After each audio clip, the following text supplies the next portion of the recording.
Episode 2। रे, तो अब जो सिचुएशन है उनका मतलब ये है कि रे प्रिंट के बॉडी में है और प्रिंट रे के बॉडी में। क्या मैं सही समझ रहा हूँ? माई, हाँ, तुम्हें ये ठीक करना होगा। माई, मैं अब और नहीं सह सकती। अगर मुझे इस लड़की के बॉडी में रहना पड़ा तो मैं ये बिल्कुल बर्दाश्त नहीं कर सकती। रे यार, क्या मैं तुम्हारे बॉडी में रहना चाहती हूँ? प्लीज पफॉन, तुम्हें मेरी मदद करनी होगी। कोई अच्छा ज्योतिषी या क्षमा ढूंढो, कोई भी जो इस सिचुएशन को ठीक कर सके। मैं पैसे की बिल्कुल परवाह नहीं करूंगी। सैफोन, बस दोनों। प्रिंट, चुप रहो। तुम भी, मिस रे, प्लीज। वो थोड़ी निराश होकर बोली। उसे नहीं समझ आ रहा था कि क्या करे। जैसे मिस वान माई, रदुब्दान की मैनेजर, जो अब इस अजीब सी सिचुएशन में फंसी हुई थी। जो हुआ वो सच में यकीन करना मुश्किल था। अगर मैंने मिस रदुब्दाओ से नहीं पूछा होता तो मैं कभी नहीं मानती कि वो सच में प्रिंट है। और वो पूरी तरह से जवाब दे रही थी जैसे वो वही है। जैसे पंवरिन ने मिस वानमाई के सारे सवालों का सही जवाब दिया, जबकि डॉक्टर ने ये कंफर्म किया था कि दोनों एक्ट्रेसेस को कोई चोट नहीं लगी है और न ही कोई दिमागी परेशानी है। डॉक्टर ने उन्हें कल सुबह घर जाने की परमिशन भी दे दी। सैफोन, मैं मिस फॉन से सहमत हूँ। चाहे तुम दोनों शोर मचाओ या हंगामा करो, कुछ भी नहीं बदलने वाला। और अगर ये बात प्रेस तक पहुंच गई, जो नीचे इंतजार कर रही है, तो मुझे लगता है कि तुम्हारी इज्जत को काफी नुकसान हो सकता है। प्रिंट, माई, तुम मुझसे ये कैसे उम्मीद कर सकती हो कि मैं शांति से रहूं? मेरी जिंदगी ठीक चल रही थी और अब मुझे इस अजीब हालत से निपटना पड़ रहा है। ये सब प्रिंट की गलती है। अगर उसने मुझे पानी में धक्का न दिया होता तो हमारी आत्माएं कभी नहीं बदलती। रे, तुमने शुरू किया। अगर तुमने मेरी किंडरगार्टन का मजाक न उड़ाया होता तो मैं इतनी गुस्से में नहीं आती। वैसे भी मैं तो पानी में गिर गई क्योंकि तुमने मुझे धक्का दिया। इस बार अपनी गलती मान लो। रे, दूसरों को दोष देना बंद करो। प्रिंट, सब तुम्हारी गलती है और तुम अब भी इस तरह से बर्ताव कर रही हो जैसे तुम गलत नहीं हो। वो चेहरा बनाना बंद करो, ये परेशान करता है। रे, तो फिर गुस्से वाली शक्ल बनाना बंद करो। क्या होगा अगर मेरे चेहरे पर रिंकल्स पड़ जाएं तुम्हारे गुस्से की वजह से? वान माई, प्लीज, तुम दोनों, क्या तुम दोनों 2 सेंटेंस भी पीसफुली नहीं बोल सकते? यह सिचुएशन थोड़ी अजीब थी, लेकिन मिस वान माई को इस झगड़े का जज बनना पड़ा। उन्हें पंवरिन को, जो रे की आत्मा के साथ थी, खींचकर बाहर ले जाना पड़ा। मिस सैफोन को रदुब्दाओ के शरीर को खींचकर ले जाना पड़ा, क्योंकि दोनों एक दूसरे से लड़ते जा रहे थे और वे थक गए थे उन्हें रोकते रोकते। वान माई, कोई आया है। अगर तुम दोनों को किसी को बताना नहीं है तो शांत हो जाओ। लड़ाई जल्दी खत्म नहीं होने वाली थी, लेकिन नए इंसान का आना और मिस वानमाई की चेतावनी ने दोनों एक्ट्रेसेस को एक दूसरे से दूरी बना दी और शांति हो गई। फिर मिस्टर टोन, डायरेक्टर, और मिस फा, प्रोड्यूसर, एक्ट्रेस के कमरे में आए और देखकर चौंक गए। मिस्टर टोन, ओह, इसीलिए मैं नॉन्ग प्रिंट के कमरे में गया था और कोई नहीं था। तुम सब यहाँ हो। मिस फा, good afternoon mister tone. Mister tone, न रे और न प्रिंट, कैसे हो? सब ठीक है? रे, ठीक है। प्रिंट, मतलब रे, मैं ठीक हूँ, कोई बड़ी बात नहीं है। धन्यवाद मिस फा और मिस्टर टोन, जो आप मुझे देखने आए। प्रिंट, मैं ठीक हूँ। पंवरिन ने रदुब्दाओ को घूरते हुए देखा, जो अब उसके शरीर में थी, जबकि वह लड़की बिल्कुल भी नहीं समझ रही थी कि उसने कुछ गलत किया है। आदत से वो मिस फा और मिस्टर टोन का जवाब अच्छे से दे रही थी, लेकिन रदुब्दाओ ने छोटे और काफी बुरे जवाब दिए और वो पूरी तरह से बोल्ड दिख रही थी, जो पंवरिन की इमेज के बिल्कुल उलट था, जो हमेशा मुस्कुराते हुए रहती थी। रे, सोचती है इसने तो मेरा इमेज खराब कर दिया, ये लड़की। मिस फा, असल में मैं सोच रही थी कि अगर तुम दोनों शूटिंग में नहीं आ पाते तो मैं पहला सीन पोस्टपोन कर दूं। प्रिंट, ओह, आपको जरूरत नहीं है मिस फा। प्रिंट कर सकती है, सच में। हम कल शूटिंग जारी रख सकते हैं। मिस फा, क्या तुमने कहा? रे, क्या तुमने अभी प्रिंट का नाम लिया? प्रिंट, जो रे कह रही है वो ये है कि वो प्रोफेशनल है, तो मैं भी रे जैसी बनना चाहती हूँ। रे, सोचती है क्या इसने अपने बॉडी का इस्तेमाल खुद की तारीफ करने के लिए किया? ये रदुब्दाओ। प्रिंट, धन्यवाद तुम्हारी तारीफ के लिए प्रिंट, लेकिन मेरी नजर में प्रिंट मुझसे बहुत बेहतर है। प्रिंट ब्यूटीफुल है, स्किल्ड है और उसके पास ढेर सारी टैलेंट्स हैं। मुझे तो अभी काफी समय लगेगा तुम्हारे जैसा बनने में, सही है ना? तुम तो सबसे बेहतरीन हो प्रिंट। यहाँ तक कि मिस्टर टोन और मिस फा भी एक दूसरे को अजीब नजरों से देख रहे थे।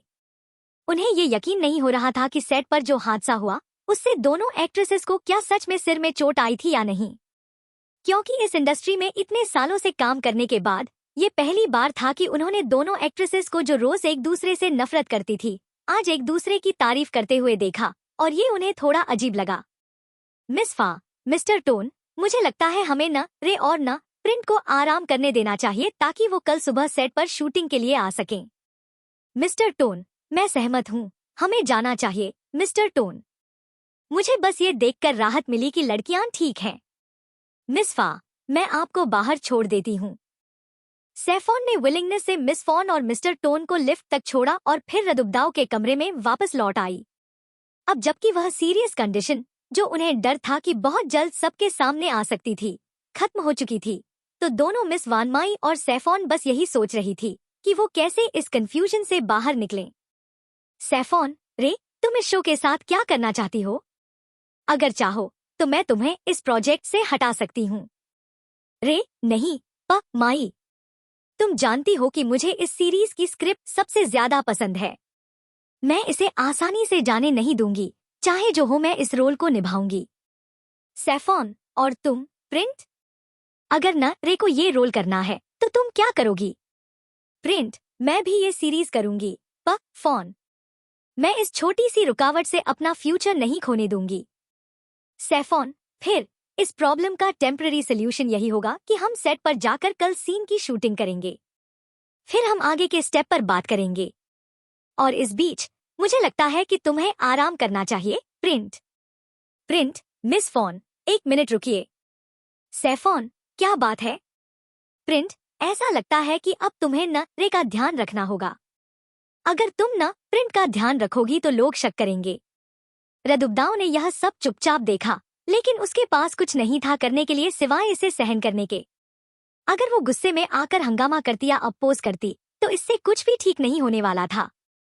चाहे वो प्रिंट के साथ कितना भी लड़ ले, उसे फिर भी इस शरीर में रहना पड़ता। हालांकि वह वानमाई पर भरोसा करती थी जैसे वह उसकी परिवार हो, इसलिए वानमाई के बिना रहना उसके लिए एक और बड़ा इशू था। क्योंकि उसे दूसरों के साथ घुलने मिलने में दिक्कत होती थी, वो सबसे ज्यादा दोस्ताना इंसान नहीं थी। माई के साथ इतना अच्छा रिश्ता बनाने में सालों का वक्त लगा था। अगर अचानक उसे अपनी मैनेजर मिस सैफोन से बदलना पड़ता तो शायद उसे उनके साथ घुलने में प्रॉब्लम होती और शायद वह अजीब फील करती। इसके अपोजिट प्रिंट ने बड़ी आसानी से को समझ लिया और उसे एक्सेप्ट। कभी कभी उसे लगता था कि यह इतना आसान क्यों था। प्रिंट, कुछ नहीं किया जा सकता मिस माई, अब मैं तुम्हारे अटेंशन में हूँ जब तक मैं इस शरीर में हूँ। सैफोन, मैं भी इससे ज्यादा नहीं कर सकती, लेकिन मैं तुम्हारे साथ वही करूंगी जो मैंने न रे के साथ किया था। तुम्हारी मदद को अप्रिशिएट करती हूँ न प्रिंट। प्रिंट, नहीं, मुझे यह नहीं चाहिए माई। तुम मेरे साथ रह सकती हो जब तक कोई नहीं जानता कि मैं प्रिंट के बॉडी में हूँ। मैं जानती हूँ तुम ऐसा कर सकती हो।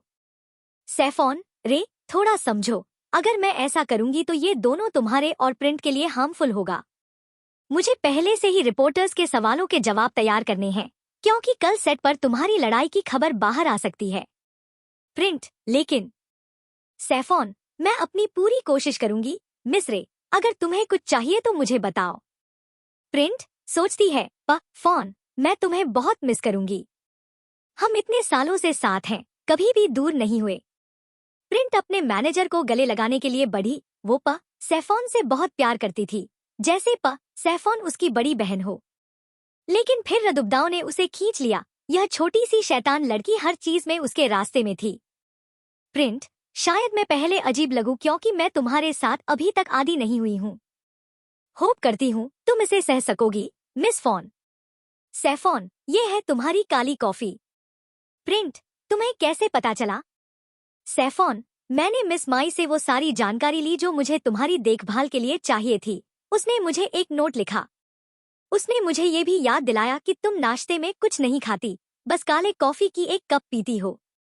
लेकिन मैंने तुम्हारे लिए सैंडविच भी ले आई हूँ, अगर तुम चाहो तो खा सकती हो। प्रिंट, तुमने तो बहुत सारे लाए हैं। क्या तुम ये सब खुद खाती हो, मिस फॉन? सैफॉन, ओह नहीं, ये आदत से है जब मैं न प्रिंट का ख्याल रखती थी। वह लड़की बिना पूरे नाश्ते के दिन भर काम करने के लिए कमजोर और थकी हुई महसूस करती थी। रदुब्दाओं ने मिस सैफॉन से जो जानकारी मिली उसे कुछ खास ध्यान नहीं दिया। उसे प्रिंट की रूटीन या लाइफस्टाइल जानने की कोई इच्छा नहीं थी। बस इस बॉडी में फंसी हुई उसकी रोज सुबह का सामना करना और वो चेहरा देखना जिसे वो नफरत करती थी, ये पहले ही उसकी पूरी रूटीन को गुमसुम बना देता था। सैफॉन, न प्रिंट की स्क्रिप्ट ग्लव कंपार्टमेंट में रखी है, अगर तुम स्क्रिप्ट का प्रैक्टिस करना चाहो तो। प्रिंट, यह जरूरी नहीं है, मैंने अपनी स्क्रिप्ट पहले ही याद कर ली है। सैफॉन, लेकिन आज तुम अपना रोल नहीं निभाओगी, तुम्हें प्रिंट का रोल निभाना होगा। प्रिंट, यह प्रैक्टिस करने से कोई फर्क नहीं पड़ेगा। इस बीच मिस माई और मैंने सहमति बनाई है कि हम सब कुछ करेंगे ताकि तुम्हें और न प्रिंट को तुम्हारे असली बॉडी में वापस ला सकें, किसी भी कीमत पर। प्रिंट सोचती है, उसने इतनी चीजें हाईलाइट क्यों की हैं? उसकी हैंडराइटिंग भी बहुत खराब है। मधुर दिखने वाली महिला ने नाराजगी से एक लंबी सांस ली। उसे प्रिंट की स्क्रिप्ट पढ़नी थी, जो हर सीन के ऊपर लड़की की लिखी हुई हर चीज से भरी थी। उसने कई चीजों को हाईलाइट किया और स्क्रिप्ट में स्टिकी नोट्स भी लगाए थे। ये बिल्कुल भी वैसे सिस्टमैटिक नहीं था जैसा उसका खुद का स्क्रिप्ट होता। सैफॉन, यह प्रिंट की याद रखने की तकनीक है। उसने कहा था कि हाइलाइटर से उसे याद रखने में आसानी होती है। प्रिंट सोचती है, मुझे तुम्हारी तरह बनकर जीना सबसे ज्यादा चिढ़ाने वाली बात है।